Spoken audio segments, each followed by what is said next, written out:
नमस्कार। जगतगुरु भगवान श्री कृष्ण जी के चरणों में कृतज्ञता पूर्वक वंदन करता हूँ। सनातन संस्था एवं हिंदू जनजागृति समिति की ओर से धर्म संवाद के इस विशेष कार्यक्रम में मैं कार्तिक सालुंके आप सभी का हार्दिक स्वागत करता हूँ।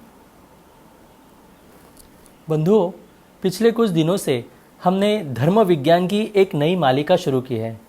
इसका उद्देश्य यही है कि हमारे धर्म के विषय में बुद्धिजीवी और जो बुद्धि प्रामाण्यवादी जो लोग हैं उनको इसके विषय में जानकारी मिले और जिनकी धर्म के ऊपर श्रद्धा है, ऐसे धर्म प्रेमी ऐसे लोगों को हमारे हिंदू सनातन हिंदू धर्म के विषय में अभिमान निर्माण हो।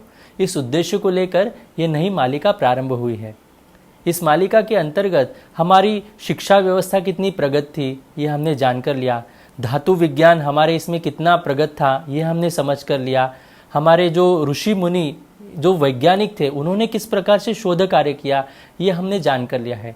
आज भी हम ऐसे ही कुछ महत्वपूर्ण जानकारी यहाँ पर लेने वाले हैं। हमारे साथ इस धर्म संवाद के विशेष कार्यक्रम में हमारे साथ आज इस धर्म विज्ञान के विशेष कार्यक्रम में उपस्थित है हिंदू जनजागृति समिति के राष्ट्रीय मार्गदर्शक सद्गुरु डॉक्टर चारुदत्त पिंगले जी। नमस्कार सद्गुरु डॉक्टर पिंगले जी। नमस्कार कार्तिक जी। आज के इस धर्म विज्ञान की मालिका को हम प्रारंभ करते हैं। सबसे पहले मैं आपसे पूछना चाहूँगा कि भारत को एक समय सोने की चिड़िया कहा जाता था। बोले हमारे देश में सोने का धुआं निकलने वाला देश है, ऐसे भी इसका वर्णन किया जाता था। तो इसका क्या कारण था, इसके बारे में आप बताएं। और इसके साथ ही सोना, चांदी, तांबा इन धातुओं के संदर्भ में भी आप हमें विस्तार से बताएं। ये तो सत्य है कार्तिक जी की भारत को सोने का धुआं निकलने वाला या सोने की चिड़िया वाला देश कहते हैं। तो कुछ तो वास्तविकता रहती, उसी के कारण वैसे कहा जाता है। ऐसे अवास्तव चीज को तो ऐसे नहीं कहा जाता है। तो हमारे मध्यकालीन या पूर्वकालीन भारतीय परंपरा में सोना चांदी के संदर्भ में क्या स्थिति थी वो सबसे पहले हम समझ लेंगे।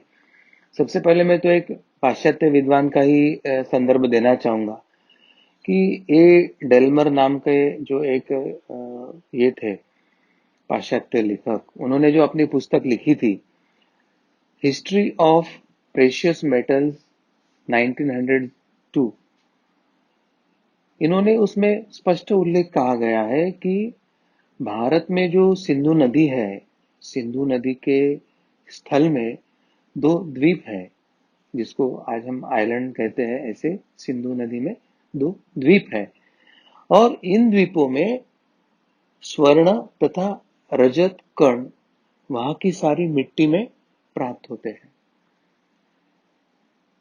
अब ये तो उन्होंने अपने पुस्तक में लिखा है, मगर भारतीय परंपरा का अगर हम संदर्भ लेने जाते हैं तो हमारा जो ऋग्वेद है, ऋग्वेद का जो छठा मंडल है उसमें जो 61वां जो सूक्त है उसमें एक 7वां मंत्र है और 7वां मंत्र स्पष्टता से सरस्वती नदी या सिंधु नदी ये दोनों को वो हिरण्यवर्तनी ऐसे स्पष्टता से कहते हैं। हिरण्यवर्तनी यानी जिसमें स्वर्ण युक्त या स्वर्ण पाया जाता है, ऐसा। तो चाहे रामायण महाभारत श्रीमद् भागवत हो या रघुवंश या कुमार संभव हो, इन आदि सभी ग्रंथों में सोना तथा चांदी ऐसे धातुओं का विविध अंगों से स्पष्ट उल्लेख मिलता है। इतना ही नहीं तो स्वर्ण का भस्म बनाकर, यानी स्वर्ण का भस्म बनाकर उसको औषधीय, उसकी उपयुक्तता को भी जानकर स्वर्ण भस्म और आयुर्वेदिक औषधियां, इनका जो प्रचलन था वो भारत में अत्यंत पुरातन काल में था। यानी किसी धातु का भस्म बनाना और उसको औषधि स्वरूप में उसको उपयोग में लाना, और इसका मतलब विशिष्ट जो बीमारियां है उसके लिए वो धातु का उपयोगिता भी पता होना, ये सब बातें एक ही साथ आते हैं।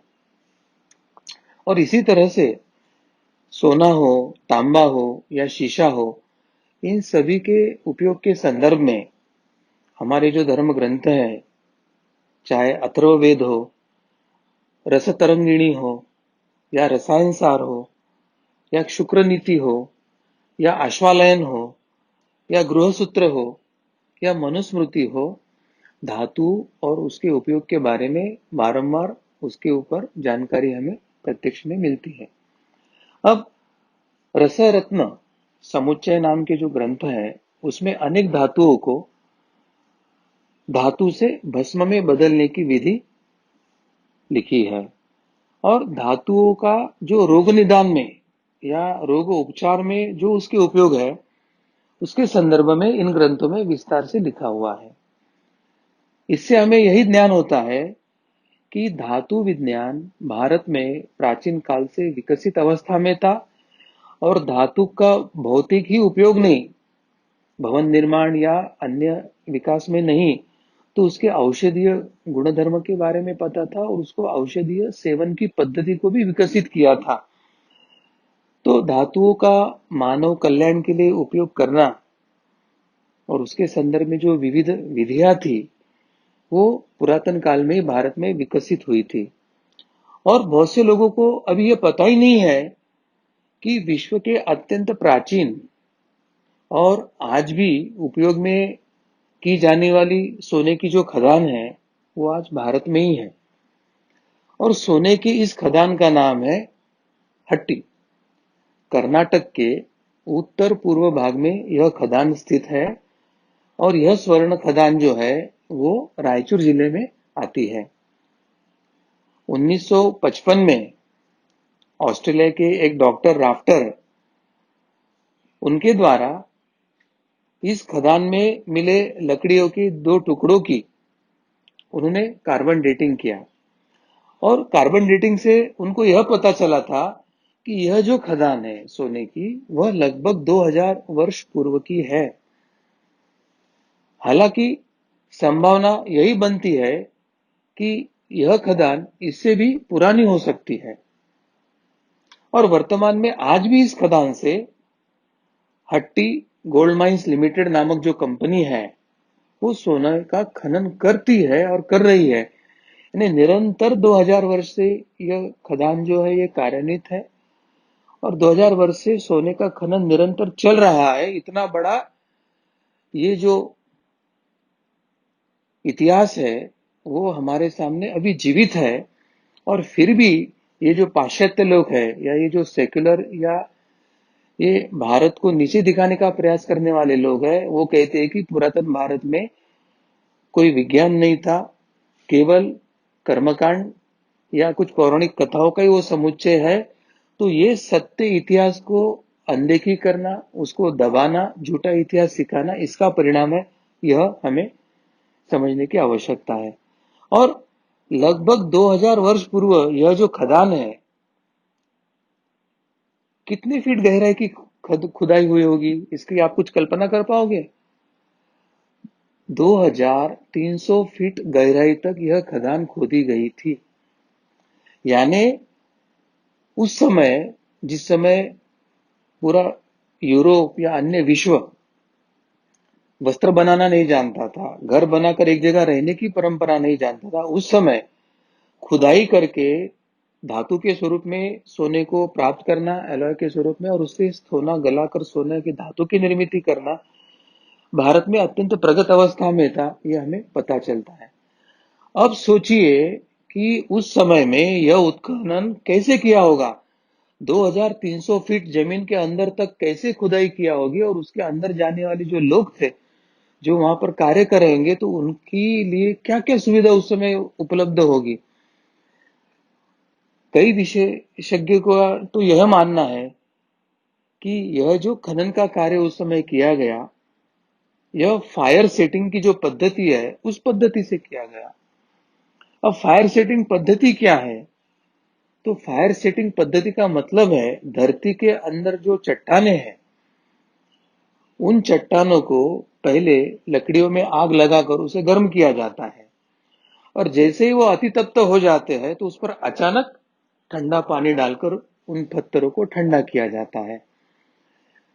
तो इसका परिणाम क्या होता है कि गर्म करने से प्रसरण होता है और तुरंत ठंडा करने से वो आकुंचन होता है और उसके कारण चट्टानों में उस स्थान पर धरती में दरारें पड़ती है। इस प्रक्रिया से तात्कालिक काल में बड़े बड़े चट्टानी क्षेत्रों में दरारें डालकर उन्हें फोड़ा जाता था और ऐसे खदानें 650 फीट गहरे वाले स्थानों पर भी एक अत्यंत प्राचीन ऊर्ध्वाधर शाफ्ट मिला है। ये वह दर्शाता है कि धातु खनन क्षेत्र में भारत का प्राचीन कौशल्य कितना उन्नत था।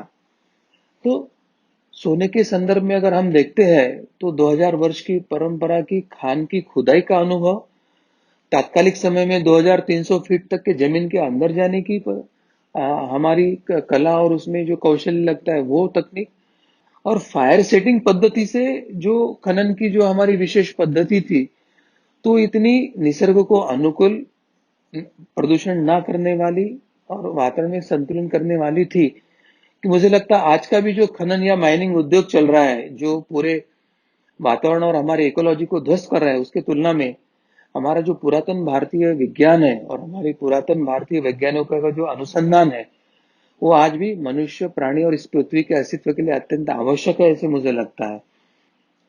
और तांबा के संदर्भ में भी हम जान लेंगे, क्योंकि अत्यंत प्राचीन काल से भारत में तांबा का उपयोग किया जाता है। मतलब हमारा वैदिक काल हो या पूजा पद्धति, कर्मकांड या यज्ञ का काल हो, तांबे का उपयोग हमारे आध्यात्मिक क्षेत्र में सबसे प्रारंभ में हुआ था। भारत में ईसा पूर्व 300-400 वर्ष पहले तक के तांबा का उपयोग विपुल प्रमाण में, यानी व्यापक प्रमाण में, सामान्य प्रमाण में किया जाता है। इसके प्रत्यक्ष प्रमाण अभी हमको अलग अलग माध्यम से मिल चुके हैं। हड़प्पा कालीन जो हमारी संस्कृति है, उस समय की जो प्रगत भारतीय संस्कृति, सिंधु घाटी की परंपरा और संस्कृति थी, ऐसे स्थानों में खुदाई में स्पष्ट जो हमें प्रमाण प्राप्त हुए हैं। और आज भी पाकिस्तान में स्थित जो बलूचिस्तान प्रांत है, उसमें प्राचीन काल में तांबे के अनेक खदानें थी। इसके उल्लेख और प्रमाण दोनों हमें प्राप्त होते हैं। और इस प्रकार ही वर्तमान में जो भारत में राजस्थान प्रांत है, उसमें एक खेतरी नामक जो क्षेत्र है, स्थान है, वहां प्राचीन काल में तांबे की अनेक खदानें थी। इसका स्पष्ट उल्लेख कई ग्रंथों में मिला है। अब यह सभी मानते भी है कि विश्व में तांबे का जो धातु कर्म है, उसके बारे में जो कुछ अनुसंधान है, धातु निर्मिति से लेके, धातु प्रक्रिया से लेके, धातु उपयोग तक के जो कुछ अनुसंधान हुआ, वो सर्वप्रथम भारत में ही प्रारंभ हुआ था। आज भी मेहरगढ़ के उत्खनन में तांबे के 8000 वर्ष पुराने नमूने हमें मिलते हैं। उत्खनन में ही अयस्कों के माध्यम से, यानी जिसे हम ओर कहते हैं, वो ओर के माध्यम से तांबा प्राप्त करने वाले भट्टियों के अवशेष हमें मिले हैं, तथा फ्लक्स के प्रयोग से लोहे को आयरन सिलिकेट के रूप में अलग करने के भी प्रमाण हमें वहीं पे प्राप्त हुए थे। तो एक तरह से तांबा ये जो हमारे संस्कृति और आध्यात्मिक तथा व्यवहारिक उपयोग के लिए जो अत्यंत महत्व का धातु है, तो केवल तांबा ही नहीं, तो करीब करीब सभी धातुओं के संदर्भ में जो कुछ धातु प्राप्त करने की, धातु की उपयोगिता और व्यवहारिक या औषधि उपयोगिता, ये सभी क्षेत्र में जो कुछ अनुसंधान हुआ है, वो भारत में ही हुआ है। यह हमें अलग अलग तथ्यों से स्पष्ट होता है। अब भारत की जो एक वैशिष्ट था, महत्व की जो एक अनुसंधान की प्रक्रिया थी, अद्भुत ऐसे मिश्र धातु, यानी जस्त एवं अन्य धातु, जो भारत में, प्राचीन भारत में अपनी अद्भुत मिश्र धातु निर्माण की क्षमता रखते थे, उसके कारण उनको अत्यंत महत्व प्राप्त हुआ था। और इन्हें कैलामाइन अयस्क, यानी कैलामाइन जो ओर थी, उससे वो प्राप्त करते थे। इनकी धातु कर्म की जो भट्टियां थी, जो हमें राजस्थान में प्राप्त हुई है, वे ईसा पूर्व 3000 से 2000 वर्ष पूर्व तक की है। यानी हम विचार नहीं कर सकते थे कि करीब करीब 4 से 5000 वर्ष पूर्व तक, पूर्व पहले से हमारे यहाँ ये धातु निर्मित की प्रक्रिया, धातु प्राप्त करने की प्रक्रिया चल ही रही थी निरंतर। और धातु कर्म में जो मुख्य पद होता है, यानी जो इंपॉर्टेंट स्टेज जो होता है, वो आसवन की होती है। आसवन यानी डिस्टिलेशन। डिस्टिलेशन के माध्यम से ही हम और से वो धातु की प्राप्ति कर सकते थे। और ये जो प्रक्रिया है वो अभी जो वर्तमान में आधुनिक समय में भी धातु प्राप्त करने की प्रक्रिया में अत्यंत प्रासंगिक और महत्व की प्रक्रिया है। और हमें यह स्मरण होना चाहिए कि वर्ष 1597 में 1597 में लिबावियस नाम के व्यक्ति ने इसे भारत से लेके यूरोप तक पहुंचाया था। और वर्ष 1743 में विलियम चैंपियन नामक एक अंग्रेज ने कैलामाइन अयस्क आधारित धातु कर्म का जो आविष्कार है उसका करने का दावा करते हुए उसने पेटेंट के लिए प्रार्थना पत्र दिया था। परंतु जब उसकी कलाई खुल गई, यानी उसकी पोल खोल हुई और पता चला कि यह समस्त तकनीक भारत में राजस्थान के जवार खानों से विदेश में गई थी, और विदेश में आने के बाद उसने स्वयं के नाम पर उसका आविष्कार करने का दावा करते हुए पेटेंट किया था।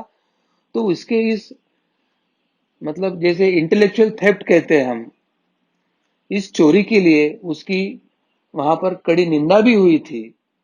तो इसी तरह से हमारे जो शोध है, अनुसंधान है, जो समय समय पर अंग्रेजों ने यहाँ पर हमारे ग्रंथों से लिखकर विश्व में पहुंचाए थे, और फिर वहीं वो अनुसंधान उन्होंने थोड़ी सी भाषा बदलकर अपने ही नाम पर प्रकाशित किए। तो इस तरह से भारत के इंटेलेक्चुअल प्रॉपर्टी पर पाश्चात्य लोगों ने डाले हुए डाके का ही ये डकैती का ही उदाहरण है, ऐसे मुझे लगता है। तो ऐसा एक सत्य अभी सामने आ रहा है।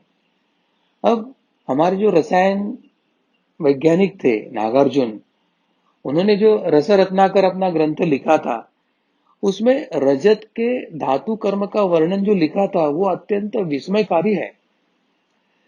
नेटिव सिल्वर यानी जो अशुद्ध स्वरूप में रजत यानी चांदी हमें मिलती है, उस अशुद्ध रजत को सीसा यानी लेड और भस्म के साथ मिलाकर अगर उसे लोहे की कुंडी में अगर पिघलाया जाता है तो उसी में से शुद्ध रजत प्राप्त होता है। ऐसी सोपी सरल उन्होंने रजत की शुद्धि की यानी चांदी के शुद्धिकरण की प्रक्रिया हमें बताई थी।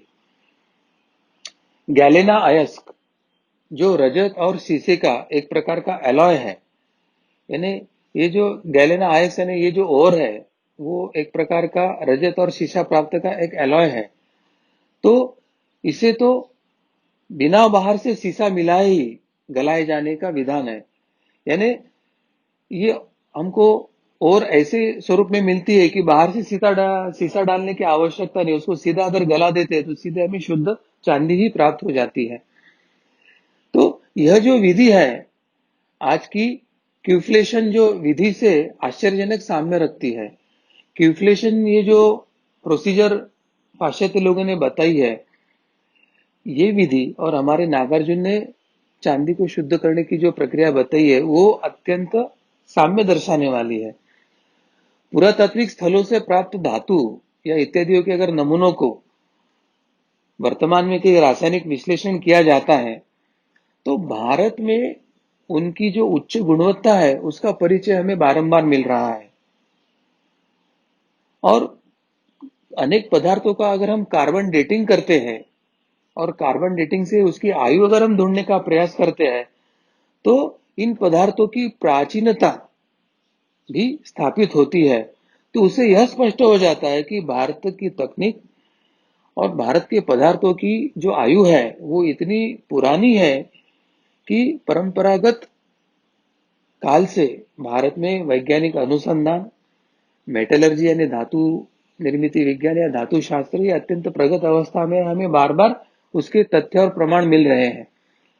अब उत्तर से दक्षिण एवं पूर्व से पश्चिम अगर सभी दिशाओं का हम आकलन करते हैं भारत की दृष्टि से तो ईसा पूर्व 3000 से ईसा पूर्व 300 वर्ष तक इस जो कालावधि में भारत की जो सक्रिय रही ऐसे धातु की जो खदानें हैं, उन खदानों का प्रत्यक्ष पुरातत्व के यानी आर्कियोलॉजिकल सर्वे के आधार पर हमें प्रत्यक्ष प्रमाण मिले हैं।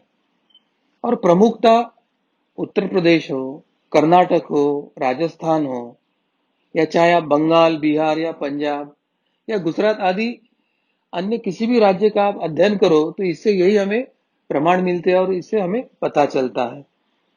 अब उत्खनन से हमें जो कुछ अलग अलग संस्कृति के हमें प्रमाण मिले, चाहे नालंदा हो, चाहे हड़प्पा हो, मोहनजोदड़ो हो, या लोथल या तक्षशिला हो, आदि सभी आदि जो सभी स्थल है, वहां से प्राप्त होने वाला जो लोहा हो, तांबा हो, रजत यानी चांदी हो, सीसा यानी लेड हो, तो ये जो सब धातु वहां पर हमें प्राप्त हुए, उनकी जो शुद्धता है वो 95 से 99% तक शुद्धता पाई गई है। 95 to 99% प्योर मेटल हमें उसमें पाए गए हैं।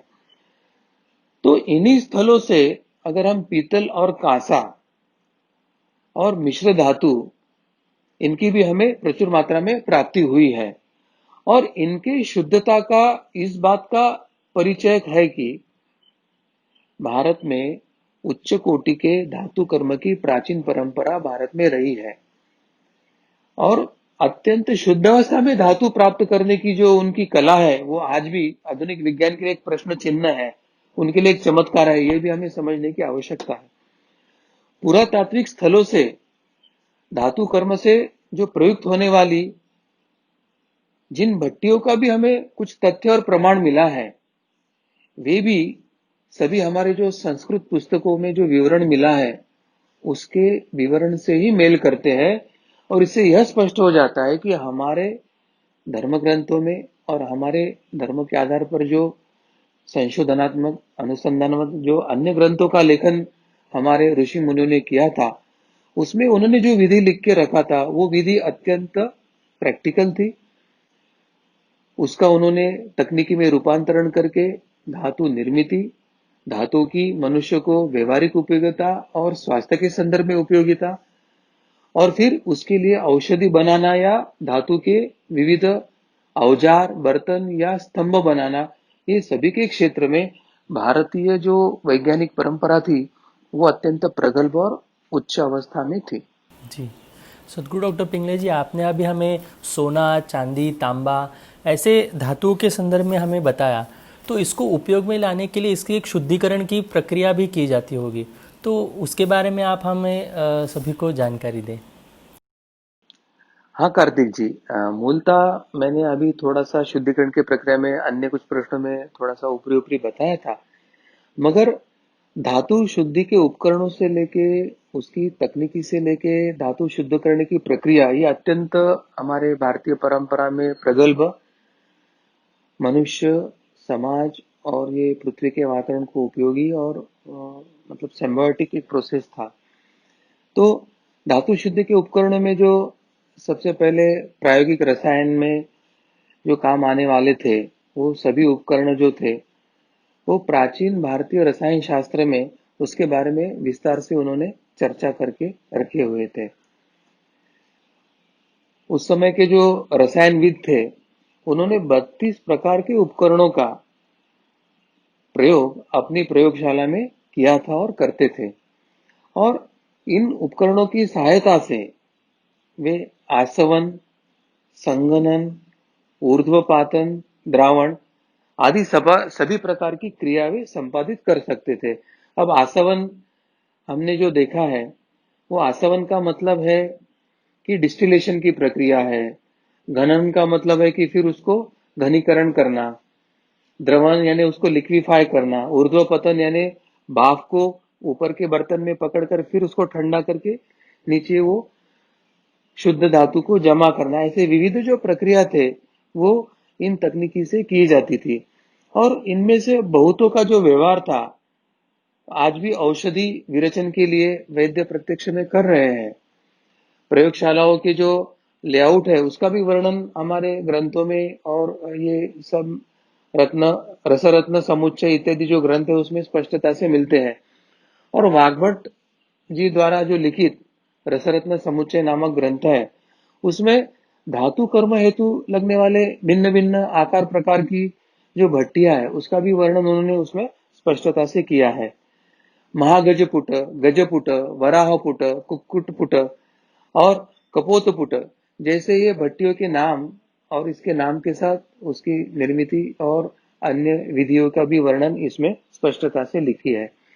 और इन भट्टियों में जो डाली जाने वाली गोबर की कंडों की संख्या थी, यानी सबसे महत्व की बात है कि इन भट्टियां गोबर की कंडों की ऊर्जा के आधार पर चलती थी। वो अत्यंत बायोलॉजिकल ऊर्जा थी, कम प्रदूषण करने वाली थी और स्वावलंबी यानी अपने यहाँ सहज सुलभ उपलब्ध होने वाली वो ऊर्जा थी। तो गोबर की कौन से भट्टी में कितने संख्या में उपयोग करना है, इसका संख्या तय करके उसके अनुपात में निर्माण होने वाले तापमान यानी टेम्परेचर कितना निर्माण होता है, उसका भी स्पष्ट उल्लेख उसमें किया था उन्होंने।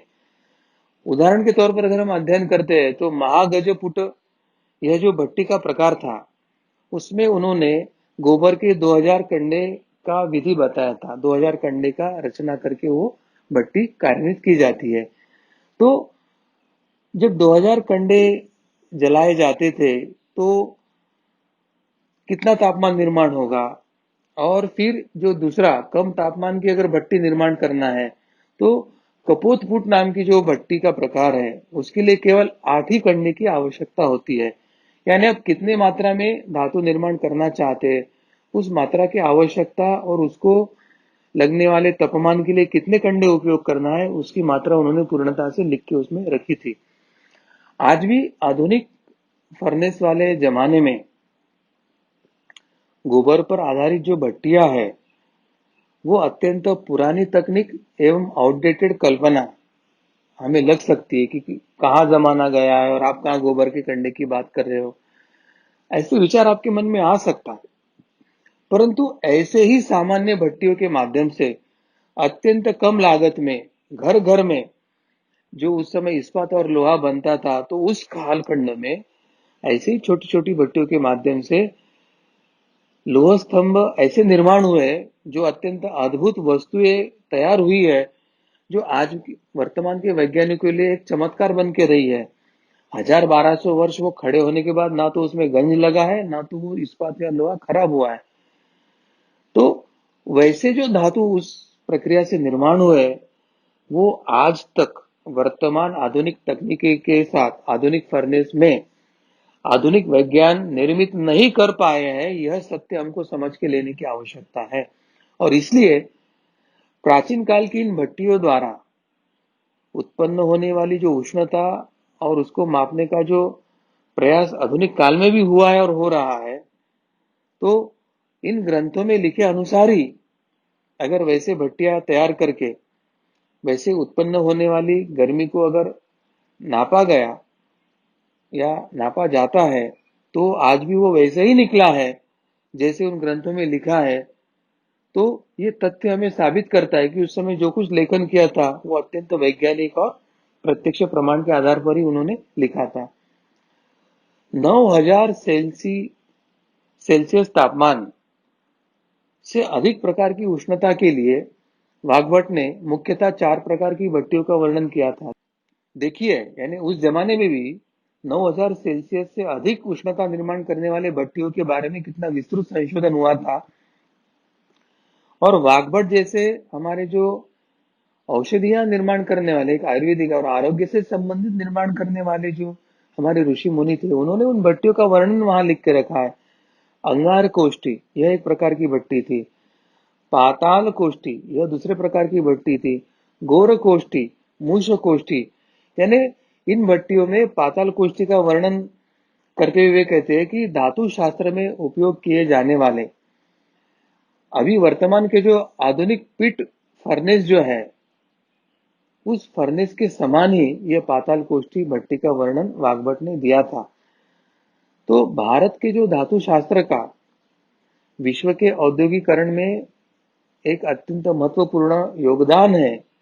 चाहे उन्होंने चुरा कर क्यों न हो, मगर हमारा योगदान लेके उन्होंने विश्व का औद्योगिकरण किया है। तो विश्व के औद्योगिकरण का जो मूल है वो भारतीय परंपरा का ज्ञान और ग्रंथ ही है, हमारे ऋषि मुनि है, यह हमें समझ कर लेने की आवश्यकता है। और वर्ष 1000 के आसपास जब भारत वैश्विक स्तर पर था, उद्योग जगत का वो निर्विवाद बादशाह था। उस कालखंड में विभिन्न धातुओं से बनी आयुध, औजार तथा वस्तुओं का सबसे बड़ा निर्यात भारत से किया जाता था। विशेषकर जस्ता और हाई कार्बन स्टील में उस समय भारत संपूर्ण विश्व में लाखों मील आगे था प्रगति में। और इसके बाद इस विषय की जो तकनीकी और विज्ञान है वो भारत से ही अन्य देशों में गई है। तो ऐसे एक प्रकार से विश्व का जो ज्ञान है औद्योगिकरण का, वो भारत के ज्ञान पर ही आश्रित और आधारित है।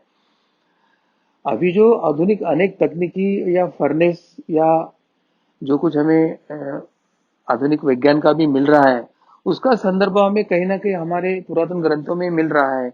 यह वास्तविकता देखकर विश्व के वैज्ञानिक प्रगति का औद्योगिकरण का मूल जो बेस है, पाया है या स्रोत है, वो भारतीय वैज्ञानिक परंपरा है। यह अभी विश्व ने स्वीकारना चाहिए, ऐसे मुझे लगता है। जी। सदगुरु डॉक्टर पिंगले जी, भारत में धातुओं के समान ही आभूषणों में भी विभिन्न रत्नों का भी उपयोग किया जाता था। तो इसमें रत्नों के संदर्भ में हमारी कुशलता कैसे थी, इसके बारे में भी आप हमें बताएं। धातु और रत्नों के संदर्भ में, दोनों के संदर्भ में भारत की जो पारंपरिक प्रगति और ज्ञान और उनका जो ग्रंथ लेखन है वो वैश्विक परिप्रेक्ष्य में एक मेवा द्वितीय है। उसके जैसा कहीं नहीं था और अभी भी नहीं रहेगा, ऐसी स्थिति है। और उसमें भी भारत का जो रत्न विज्ञान है वो अत्यंत उच्च कोटि का था। भारतीयों को उस समय वज्र यानी हीरा, उसको वज्र क्यों कहा जाता था कि वो धातुओं में सबसे कठिन धातु था। पद्मराग, मुक्ता, महानील, इंद्रनील, चंद्रकांत, सूर्यकांत, स्फटिक, पुलक आदि सभी रत्नों का विपुल ज्ञान, उसकी उपयोगिता, उसका प्रत्यक्ष उपयोग पुरातन काल में हमारे ऋषि मुनियों को था और प्रत्यक्ष व्यवहारिक जीवन में उसका उपयोग हो रहा था। अब दूसरी महत्व की क्या है कि इन रत्नों को भूमि से या जल से निकालना, उसकी प्रक्रिया और तकनीक, उन्हें आभूषणों में जड़े जाने हेतु योग्य बनाना, यानी उस पर बाद में जो प्रक्रिया करने की जो तकनीक है और उसके लिए जो आवश्यक सूक्ष्म कार्य करने के लिए जो सूक्ष्म औजारों की आवश्यकता है, उसकी निर्मित करना, ये हमारे पुरातन काल के ऋषि मुनियों के विज्ञान तथा उनकी अभियांत्रिकी जो क्षमता थी, वो दोनों का द्योतक था और ये एकमेव द्वितीय था। हीरा संसार में कठोरतम पदार्थ है, उसको काटने के लिए भी पर्याप्त उपकरण उस समय हमारे भारतीय वैज्ञानिकों ने, अभियांत्रिकी जो थे उन्होंने विकसित किए थे, वे प्रत्यक्ष में ऋषि मुनि ही थे हमारे। थोड़ा सोचिए, आज हीरा काटने के लिए हमारे पास लेजर तंत्रज्ञान है और उसका उपयोग करके हीरा काट रहे हैं। परंतु उस काल में जब लेजर तंत्रज्ञान नहीं था, उस समय भी भारत में हीरे को काटकर उसके आभूषणों में उपयोग में लाया जाना और उसको अत्यंत छोटे छोटे आकार में काटकर उसको पहलू गिराकर उसको आभूषण में लगाने के लिए उपयुक्त बनाना, ये सब तकनीकी हमारे यहाँ प्रगल्भ और प्रगत अवस्था में थी। इसके अतिरिक्त जलयान निर्माण की जो प्रक्रिया भारत में मध्यकाल में थी, वो यूरोप से कहीं आगे की थी। वस्त्र निर्माण में भारत ने असाधारण निपुणता प्राप्त की थी। शताब्दियों पहले ही भारत में कपड़े रंगने के लिए 100 से अधिक वनस्पति और खनिज से प्राप्त रंगों का उपयोग प्रत्यक्ष हो रहा था। विज्ञान की अन्य अनेक शाखाओं में भारत की उच्च कोटि की उपलब्धियां थी, परंतु 10वीं शताब्दी के बाद विदेशी जो आक्रमणकारियां जो अरब देशों से, यूरोप से, चाहे इस्लामिक आक्रांता के रूप में या ईसाई आक्रांता के रूप में आए, उन्होंने समस्त भारत को पादाक्रांत करने का प्रयास किया, समस्त भारत को गुलाम करने का प्रयास किया। भारत की नैसर्गिक साधन संपत्ति, यहाँ की अमूल्य धातु संपत्ति, भारत का अमूल्य ज्ञान और वैज्ञानिक धरोहर, इन सबको लूट कर लेकर वे अपने अपने देश में गए। इस समय भारत में चारों ओर अव्यवस्था और अराजकता फैली हुई थी।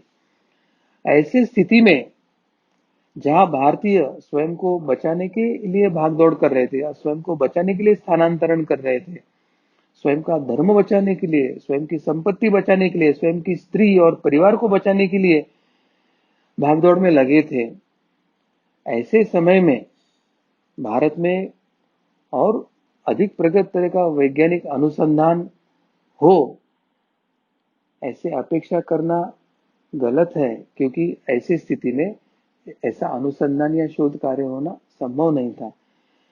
इस समय केवल दक्षिण भारत के कुछ क्षेत्र में वैज्ञानिक अनुसंधान की गतिविधियां चल रही थी।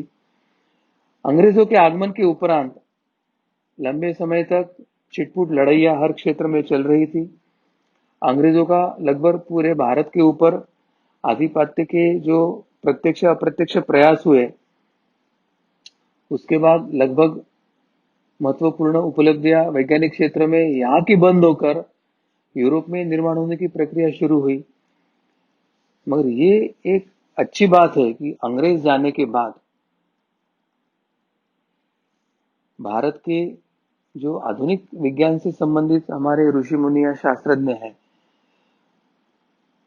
काले अंग्रेजों के शासन के बाद भी, यानी स्वतंत्रता के भारत के बाद भी कुछ बातों में जहां पर हमको प्रतिबंधित करके रखा था, तो करीब करीब 1980 के बाद हमारे वैज्ञानिकों ने एक नया संशोधन या अनुसंधान या शोध का आसमान खोलकर अति शीघ्रता से प्रगति करके आज हम रॉकेट लॉन्चिंग टेक्नोलॉजी से लेके तो आणविक शक्ति की टेक्नोलॉजी से लेके तो अन्य सभी इसमें स्वावलंबन की तरफ जा रहे हैं। हमें शस्त्रास्त्र निर्माण करने की आवश्यकता नहीं थी, मगर आज विश्व ने उस परिप्रेक्ष्य में विज्ञान को लेके जाके रखा है कि वहां स्वरक्षा के लिए अभी हमको शस्त्रास्त्र निर्माण करने की नौबत आई है। परंतु विज्ञान का सही उपयोग मनुष्य के जीवन सुखमय हो, आनंदमय हो, पूरक हो, समाज जीवन अच्छे से चले, उससे ना तो निसर्ग को कष्ट हो, ना तो खनिज संपत्ति के उत्खनन से हमारे पृथ्वी तेज वायु आकाश का संतुलन बिगड़े, ना वायु या जल या अन्य प्रदूषण हो, इस दृष्टि से होना चाहिए। परंतु आधुनिक विज्ञान ने आज संपूर्ण विश्व को विनाश के कगार पर लाके खड़ा किया है। जल प्रदूषण घातक हुआ है, अगला युद्ध जल के लिए होगा। वायु प्रदूषण इतना हुआ कि सांस लेना कठिन किया है। और आधुनिक जो अस्त्र शस्त्र और अण्वस्त्र निर्माण हुए हैं, वो अगर युद्ध होता है तो पृथ्वी को विनाश करने के कगार पे खड़े करके गए।